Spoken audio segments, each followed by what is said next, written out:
Third person's POV. Habang palalim na ang hapon, hindi na malayan ni na Ariana at ng iba pa ang mabilis na pagbabago ng panahon. Unti-unti nang dumidilim ang kalangitan at naramdaman na rin nila ang malamig na sibol ng hangin na tila nagbabadya ng ulan. Naglakad-lakad pa rin si Ariana sa dalampasigan, kasama si Bella na masiglang naglalakad habang hawak ang kanyang kamay.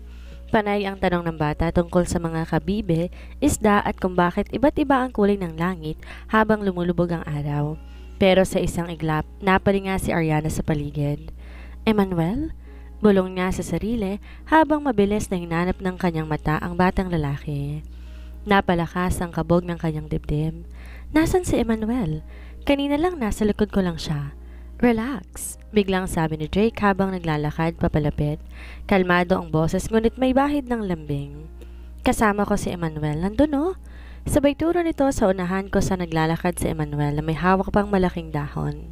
Tila ginagamit pang payong. Napahinga ng malalim si Ariana. Akala ko nawala siya, kinabahan akong bigla.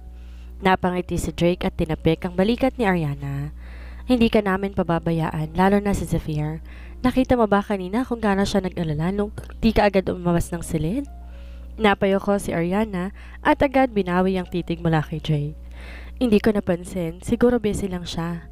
Tahimik silang naglakad sa gilid ng buhanginan habang dahan-dahang bumubuhos ang ambon.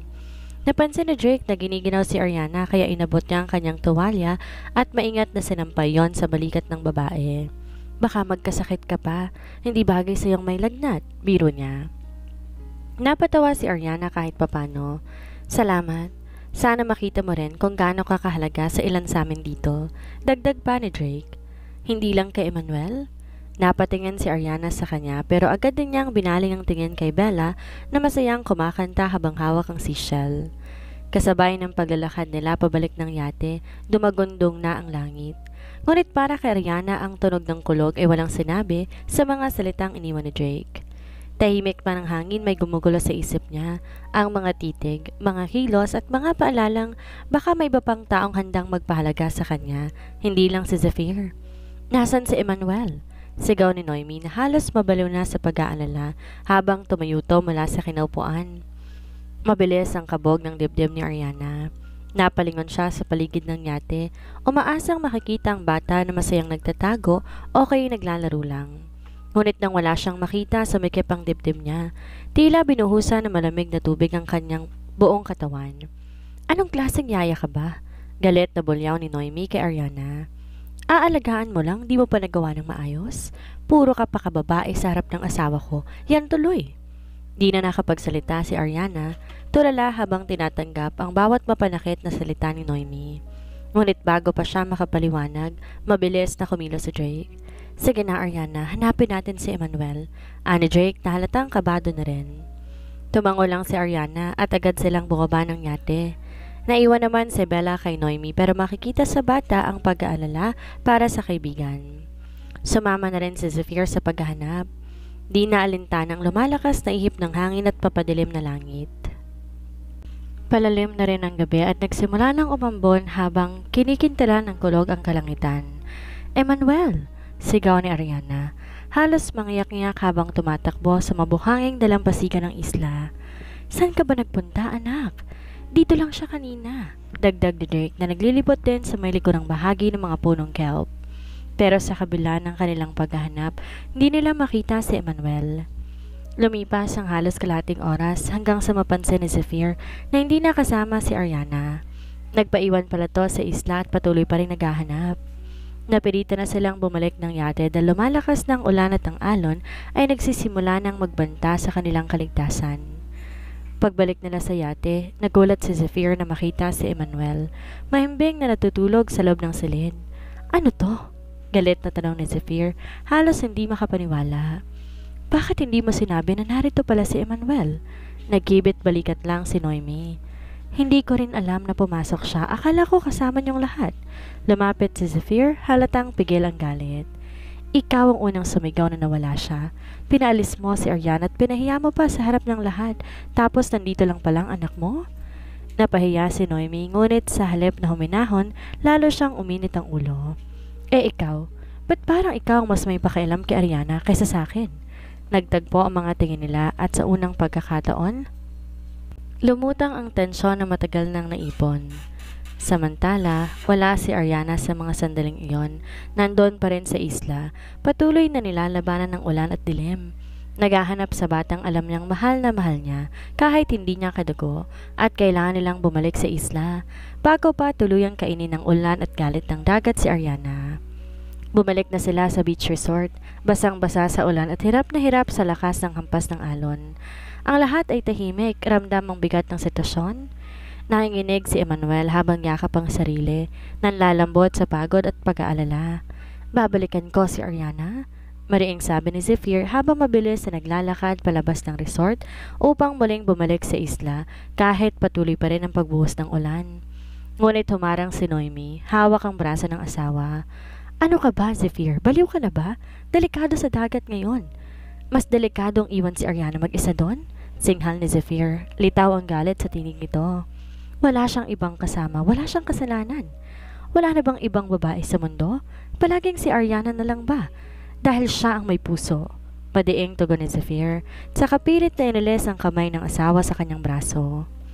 Sa gilid naman umiiyak na si Emmanuel habang paulit-ulit na sinasambit ang pangalan ni Ariana.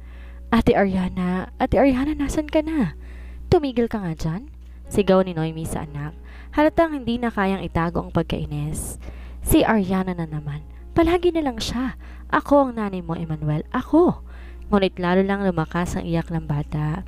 Mas lalo nagpapakulo ng dugo ni Noemi. Sa isip niya, hindi dapat ganito. Hindi dapat si Ariana ang nasa puso ng mag-ama ko. Dapat ako. Ako lang. Muntik na siyang mapahikbe pero ang mas matimbang ay ang galit at selos. Kung hindi pa ako bumalik ng Pilipinas, hindi ko malalaman na ganito na pala kalala ang sitwasyon. Unti-unti na akong inaagawan ng lugar. Unti-unti na akong nawawala sa mundo nila. Napasandal siya sa dingding ng resort, nanginginig sa galit. Dapat hindi na bumalik si Ariana, dapat mawala na siya, dahil kapag bumalik pa siya dito. Napangisi si Noemi, isang mapait at mapanganib ng ngisi. Kapag bumalik pa siya, sisiguraduhin kong guguluhin ko ang buhay niya. Pagsisisihan niyang bumalik pa siya sa piling ng mag-ama ko. Ariana's POV. Basang-basa na ako mula ulo hanggang paa. Wala akong maaninag sa paligid kundi ang walang humpay na pagbuhos ng ulan at ang kulog na tila sumisigaw, kasabay ng tibok ng puso kong unti-unting bumibilis. Nasa gitna ako ng isla, mag-isa, sa gitna ng dilim at parabang binalot din ako ng kadiliman na matagal ko nang tinatago sa puso ko. Hinawakan ko ang sarili kong braso, nanlalamig ako, nanginginig. Emmanuel? Mahina akong bulong, umaasang nandun pa rin siya sa tabi ko pero wala na siya. Naiwan akong mag-isa. Sumilong ako sa isang malaking bato pero wala rin yung silbi sa lakas ng ulan. Ang tanging laman ng isip ko ngayon ay si Emmanuel. Safe na kaya siya? Nasaan sila?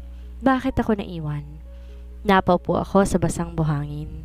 Ito ba ang kabayaran ng pagpasok ko sa buhay nila? Ang masaktan ulit at mawalan ng halaga? Naalala ko ang mukha ni Zephyr bago kami naghiwalay kanina. Yung mga titig niya na parang may ibig sabihin. Pero baka maling akala lang ang lahat. Baka isang malaking pagkakamali ang lahat ng ito. At si Noemi, ang mga mata niya ay parang may matalim na palaso na gustong butasin ang buong pagkatao ko. Alam kong ayaw niya sa akin. Alam kong hindi ako dapat narito sa mundong ginagalawan nila. Pero si Emmanuel lang naman talaga ang dahilan kung bakit ako nananatili. Napapikit ako. Nanginginig ang labi ko. Di ko na mapigil ang luha ko na humahalo na rin sa malamig na ulan. Kung ito na ang huling gabi ko, sana malaman nila na hindi ko sinasadyang mahalin ang mga taong hindi ko dapat mahalin. Sana may balikan pa akong tahanan. Napatingin ako sa madilim na langit. At sana kahit minsan lang may pumili rin sa akin. Lumakas palalo ang ulan. Mas bumigat, mas malamig, mas nakakabinging kulog ang lumaman sa paligid ko. Ramdam kong nanlalambot na mga tuhod ko, hindi lang sa lamig kundi sa takot, sa kawalan, sa lungkot. Hanggang sa may narinig akong kalusko sa likod ng mga puno. Napalingon ako. Who's there? Sigaw ko, nanginginig ang boses. Walang sumagot pero naramdaman ko ang mabilis na yabag, papalapit. Lumakas ang kabog ng dibdib ko. Ano yon? Tao ba? Hayop? Tulong? Delikado. Napaatras ako. Handang tumakbo kung kailangan, hanggang sa isang tinig ang sumisigaw sa banyo. Ariana! Bigla akong napatigil. Zephyr? Halos pabulong, halos hindi makapaniwala. At doon, sa gitna ng ulan, lumabas siya mula sa dilim. Basang-basa, habol hininga. May putik ang sapatos at braso pero ang mga mata niya punong-puno ng pag-aalala. Hindi ko alam kung totoo bang nakikita ko o isang ilusyon lang ng desperado kong isip. Anong ginagawa mo rito? Tanong ko, nanginginig. Di siya sumagot agad. Lumapit lang siya sa akin, mabilis. Parang walang pakialam kahit madulas sa putik o tamaan ng sanga. Na makalapit siya sa akin, bigla niya akong niyakap. Mahigpit, mainit sa kabila ng ulan. Huwag mo nang ulitin to. Bulong niya, halos nagangalit. Ariana, halos mabaliw ako kakaisip kung nasan ka. Naiyak ako. Hindi ko alam kung dahil sa takot o dahil sa yakap niyang yon na parang sinasabing hindi ka nag-iisa. Sorry, hindi ko naman sinasadya. Bulong ko, nanginginig pa rin. Tumitig siya sa akin, malapit, sobrang lapit. At sa gitna ng unos, sa gitna ng gabi at ulan, doon ko nakita sa mga mata niya na hindi lang simpleng pag-aalala ang naroroon. May iba pa, may lalim, may init. Pero bago ko pa yun maunawaan, biglang hinawakan niya ang kamay ko. Let's go, I'm bringing you home. At sa bawat hakbang namin papunta sa yate, ramdam ko ang tibok ng puso ko. Hindi na dahil sa takot, kundi dahil sa isang bagay na mas nakakakaba. Zephyr came for me. At sa gitna ng bagyo, pinili niya ako. Pagkalapag ng paa ko sa buhangina ng resort, halos manigas ako sa tindi ng titig na sinalubong sa akin. Si Noemi. Nakatayo siya roon, nakapamewang. Suot pa rin ang mamahaling robe niya at may malamig na kape sa kamay. Pero ang tunay na naninigaw hindi ang boses niya, kundi ang galit na galit niyang mga mata. Hindi niya kailangan magsalita agad. Alam kong may babagsak na naman. Nagpakabayaning tagapagligtas na naman ang yaya. Ang sarcastic niyang tono ay tumama sa dibdib ko na parang sampal. Wala akong sagot. Ayokong palakihin pa. Ayokong si Emmanuel ang mag-suffer. Pack your things, malamig niyang sabi. May halong ngiti pero nakakatakot. Babalik na tayong lahat sa Manila. And you? Tumuro siya sa akin. Maghanda ka na rin. Alam mo kung anong ibig sabihin nun? Napakuyomang kamao ko. Tumango lang ako. Hindi ko pinakitang natatakot ako. Kahit sa loob-loob ko parang tinapunan ako ng yelo. Alam ko ang tinutukoy niya, ang kontrata. Pikit matang bumalik sa isip ko ang mga kondisyon na nilagdaan ko na kahit isang pagkakamali lang o simpleng suspetsya po pwedeng tapusin ang trabaho ko. Walang karapatan, walang laban. Pero higit sa lahat ang mapahiwalay kay Emmanuel, yon ang mas masakit.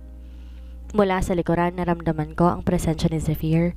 Tahimik lang siya, hindi na siya nagsalita, pero ramdam kong naroon siya at nakita niya ang buong eksena. Ang totoo, mas lalo kong nalito. Mas pinili ko nang dumiretso sa kwarto. Ayokong makita ni Emmanuel ang lungkot ko. Pero sa bawat takbang ko palayo, isang tanong lang ang paulit-ulit sa isip ko. Tapos na ba to? Ganun na lang? At kung aalis ako, makakaya ko bang iwan si Emmanuel? Third person's POV. Pagbalik nila sa Manila, tahimik lang si Zephyr habang minamasdan si Ariana mula sa malayo. Hindi siya lumalapit, hindi siya nagsasalita, pero alam niyang may paparating at ang bagyong yon ay may pangalang Noemi.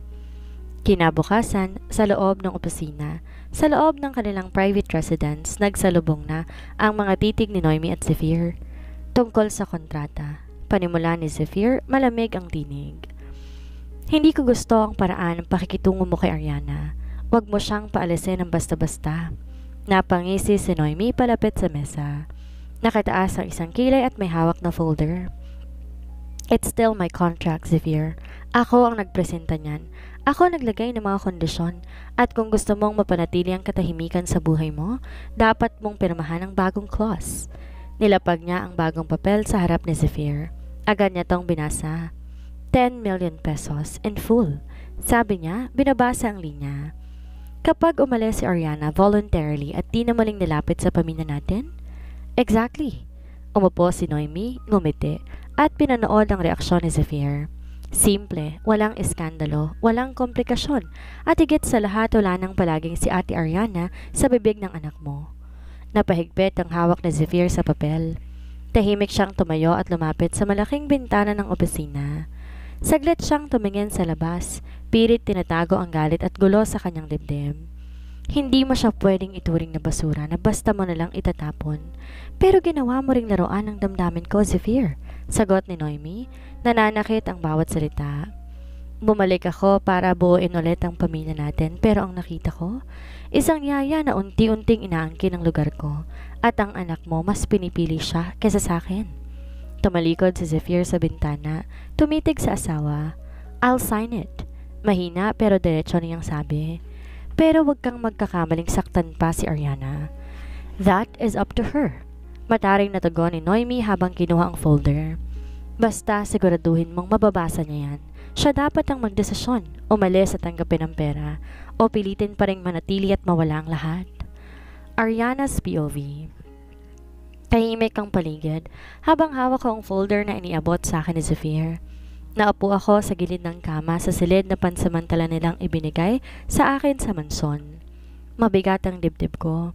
Hindi ko pa man binubuksan, parang may masamang balita na bumabalot sa bawat sulok ng papel. Unti-unti kong binuklat ang kontrata. Sa una, pamilyar. Parehong titulo, parehong format. Pero pagdating ko sa kalagitnaan, napakunot ang noo ko. 10 million pesos, kapalit ng agarang pag-alis ko sa poder ng pamilya. Hindi na ako pwedeng bumalik. Hindi na ako pwedeng lumapit kay Emmanuel. Muntik kong mabitawan ng papel. Hindi ako makapaniwala. Ito na ba ang kabayaran ng lahat ng pagmamalasakit ko? Lahat ng oras na inalay ko para kay Emmanuel. Lahat ng pag-unawa ko sa mga pagsusungit ni Noemi. Sa mga biglaang pag-iwas si Zephyr. Sa mga paratang at kahihiyan. Tinitigan ko ang kontrata, 10 milyon. Sa ganitong halaga, maaari na akong makapagsimula muli. Maaaring mabayaran ko lahat ng utang ng pamilya ko. Mabigyan sila ng maayos na buhay pero kapalit nun, si Emmanuel. Ang batang araw-araw akong kasama. Ang batang umiiyak sa gabi kapag hindi ko siya kayakap. Ang batang nagsasabing ako ang paborito niyang tao sa buong mundo. Paano ko magagawang iwan siya? Napaluha ako. Hindi ko alam kung dahil sa sakit, sa galit o sa pagkadismaya. Masakit kasi dahil alam kong hindi to kasalanan ko. Wala akong ginustong gawin, wala akong ginustong saktan, pero ako ang gustong itaboy. At si Zephyr, siya ba mismong pumayag dito? Tumingin ako sa pinto. Nais kong harapin siya. Tanungin kung may halaga ba talaga ako sa mga mata niya o isang ba akong istorbo sa buhay nilang mag-asawa. Napapikit ako. Pinipilit kalmahin ang sarili pero isang tanong ang paulit-ulit sa isip ko. Ano ba ang kasalanan ko para pagbayaran ko ang lahat ng to? Tahimik ang paligid ng mansyon habang nakaupo ako sa veranda. Hawak-hawak ang kontrata na ilang beses ko nang binasa, ngunit di ko pa rin maunawaan kung anong tamang desisyon ang dapat kong gawin. Sa likod ng mga linyang yon, tila may mga salita na sumisigaw ng paalam at hindi lang basta paalam kundi isang tuluyang pagtalikod sa mga taong nagsimulang magkaroon ng halaga sa puso ko. Pumasok si Zephyr, tahimik. Wala siyang dalang galit o tanong. Naupo lang siya sa tapat ko at ilang minuto ring walang imik. Tanging tunog ng hangin at malalayong kuliglig ang nagsisilbing musika sa pagitan naming dalawa. Ariana, ayokong pilitin ka. Pero kailangan natin pag-usapan to, aniya sa wakas. Malamig ang boses pero merong bigat ang bawat salita. Tumango lamang ako, hindi siya matingnan sa mata dahil kapag ginawa ko yon baka bumigay na naman ako. Baka tuluyan ko ang kalimutan ng kontrata at piliting isugal ang puso ko. Kapag pinirmahan mo yan, mawawala ka sa amin, sa akin, kay Emmanuel, dagdag pa niya. Napakagat ako sa labi. Si Emmanuel, paano ko siya iiwan? Paano kung magtanim siya ng galit sa akin? Ang hirap-hirap isipin na baka sa huli ako ang maging dahilan kung bakit magkasakitan silang mag-ama. Zephyr, hindi ko alam. Sagot ko sa wakas, ang boses ko'y halos bulong na lamang. Hindi ko alam kung kakayanin kong mawala si Emmanuel. Hindi ko alam kung kakayanin kong makita siyang lumaking galit sa akin dahil iniwan ko siya. Pero hindi ko rin alam kung kakayanin kong manatili kung alam kong hindi ako tinatanggap ng buong pamilya mo. Tahimik siya. Nakatingin lang sa akin na parabang sinusuri ang kaluluwa ko. Gusto ko siyang tanungin. Pumapayag ba siyang manatili ako? Pipigilan ba niya ako? Pero di ko maiwasang bitawan ang tanong na yon dahil baka ang sagot mas masakit pa kaysa kontrata. Bibigyan kita ng oras, sabi niya. Matapos ang kaarawan ni Emmanuel, kung ano man ang desisyon mo, tatanggapin ko. Pero sana, Sana hindi perang piliin mong dahilan para lumayo. Naiwan akong mag-isa sa veranda. Ang kontrata nakapatong sa lamesa. Parang multong pilit akong pinapaalala sa katotohanan na ang buhay ko'y isang laro para sa iba. Pero sa loob ng larong ito may mga taong nasasaktan. At ngayong ako nang kailangang pumili, hindi ko alam ang dapat kong sundin. Ang puso ko o ang takot na masaktan silang lahat. Tahimik kong tinanggap ang utos ni Zephyr. Bantayan mo si Emmanuel. Sabi niya, casual lang gaya ng dati. Pero iba na ang pakiramdam ngayon. Mas mabigat, mas malayo. Parang kahit anong gawin kong tama, may mali pa rin. Tumango ako at agad na hinanap si Emmanuel sa buong mansyon. Naglibot ako sa garden, sa playroom, pati sa silid niya pero wala siya doon. Ilang minutong lumipas bago ko siya natanaw at doon, parang may kung anong tumusok sa dibdib ko. Nasa veranda siya, nakaupo sa kandungan ni Noemi habang pinapainom ng juice. Nakatawa pa ang bata, tila ba sobrang saya. Si Noemi naman halos di na makuhang itago ang tingin ng panalo sa akin na magtamang aming mga mata at ako, nakatayo lang ako doon, tahimik, walang boses, wala sa lugar. Emmanuel? Tawag ko, mahina lang. Lumingon siya sa akin at ngumiti. Ate Ariana, teka lang ha, nandito pa ako kay mommy. Bumagsak ang ngiti ko. Saglit kong inangat ang tingin kay Noemi na tila ba nagwawagi sa isang larong ako ang hindi alam na nilalaro. Paano pa nga ba ako magiging gaya ni Emmanuel kung may mommy na siyang nagbabantay sa kanya? Ano pa ba talaga ang silbi ko dito? Sa bawat hakbang kong palapit, parang papalayo naman ako sa lugar ko sa buhay nila at di ko na alam kung kaya ko pa bang ibang laban ang aking pwesto na hindi naman kailanman naging akin. Katatapos ko palang magligpit sa kusina nang tawagin ako ni Senyora Esmeralda. Ariana, since wala ka namang masyadong ginagawa ngayon, sumama ka kay Adelpha. Pupunta siya sa mall para bumili ng groceries. Malamig niyang utos habang abala sa pagbubukas ng sulat mula sa isang foundation. Opo, ma'am, magalang kong sagot, kahit paramdam ko ang bahagyang pasaring sa tono niya. Tahimik ako habang nasa biyahe. Si Adelpha naman abala sa paglilista ng mga bibilhin sa grocery. Pero habang nasa loob na kami ng mall at nagpapalibot, doon na siya nagsimulang kumuda. Buti pa siguro, Ariana, panimula niya habang pinipisil ang mga kamatis sa vegetable section. Mag-ayos-ayos ka na, umuwi ka na. Nandito na si Ma'am Noemi, hindi mo na kailangan umasta pa bilang yaya ni Emmanuel. Napatingin ako sa kanya, diretso pero kalmado. Bakit mo naman nasabi yan, Ate Adelpha? Kasi naman, nakakatawa ka na minsan. Halos wala ka nang silbi dito, nagmamagaling ka pang yaya. Hindi mo ba nakikita? Tinanggap ka lang naman ni Senyora dahil wala si Ma'am Noemi noon. Pero ngayon, anong silbi mo pa? Di ba bayad ka na rin? Pinilit kong ngumiti kahit na parang sinampal ako ng totoo. Pasensya na, Ate Adelpha. Sagot ko habang inaabot ang isang pack ng gatas para kay Emmanuel. Pero kahit nandito na si Ma'am Noemi, hindi ko iiwan si Emmanuel hanggat di ko narinig mula mismo sa daddy niya na ayaw niya akong makita. Napailing siya. Tigas ng ulo mo, Ariana. Opo, tumango ako. Matigas, lalo na pag alam kong may batang umaasa sa akin. Tahimik si Adelpha. At ako, tumalikod na ako at nagtulak ng cart. Walang lugar? Siguro nga. Pero habang wala pang nagsasabing tapos na ako sa tungkulin ko, hindi ako aalis. Hindi ako magpapadala sa gusto nilang mangyari. Hindi ngayon, hindi pa. Pagkalabas namin ng mall ni Ate Adelpha, agad na siyang sumakay sa sasakyan. Abalang pinapakita kay Manong driver ang ilang resibo na pinamili namin. Ako naman hindi pa sumunod. Pinatigil ko si Manong saglit. Manong, pwedeng maghintay po muna kayo ng kaunti. May bibilhin lang po ako. Mabilis lang to. Ariana, ano na naman yan? Singit ni Adelpha mula sa likod ng sasakyan, halatang naiinis. Akalain mong pati driver pinapaantay mo, hindi ka ba marunong mahiya? Umiti lang ako ng tipid at tumango. Saglit lang po talaga, pasensya na. Hindi ko na siya hinintay pang sumagot. Mabilis akong tumalikod, naglakad pabalik sa loob ng mall. Hindi ko rin sinabi kung para saan dahil ayokong marinig pa ang kung ano-anong puna nila. Huminga ako ng malalim habang naglalakad papunta sa toy section ng department store. Ilang araw na lang kaarawan na ni Emmanuel at kahit di ko alam kung hanggang kailan ako mananatili sa buhay niya, gusto kong maramdaman niya na kahit papano may isang taong di lang basta gumaganap sa papel bilang yaya, kundi isang taong tunay na nagmamalasakit. Habang hawak kong isang maliit na kahon na remote control car, kulay asul, paborito niya, napangiti ako. Naalala kong huling pag-uusap namin. Ang sabi niya, gusto niya maging race car driver balang araw. Tuwang-tuwa siya habang gumuguhit ng sasakyan sa notebook niya. Ang saya ng mata niya tuwing kinukwento niya yun sa akin. Hindi ko alam kung paano ko sasabihin sa kanya, kung sakaling kailangan ko nang umalis. Di ko alam kung makakayanan ko ang luhang makikita ko sa mga mata niya o kung paano mapapawi ang sakit na baka idulot ng pagkawala ko. Di ko rin alam kung matatanggap pa niya kung bigla na lang akong maglaho. Kaya kahit papano, sa maliit na regalong to, gusto kong iparamdam sa kanya na kahit wala na ako, iniisip ko pa rin siya. Pagkabayad ko sa counter, maingat kong sanilid sa brown paper bag ang kahon. Pinisil ko to na mahigpit habang papalabas ng mall. Ramdam ko ang pagdilim ng paligid at malamig na simoy ng hangin na dumampi sa balat ko. Parang senyales na unti-unti na ring dumidilim ang direksyon ng sitwasyon ko sa loob ng mansyon.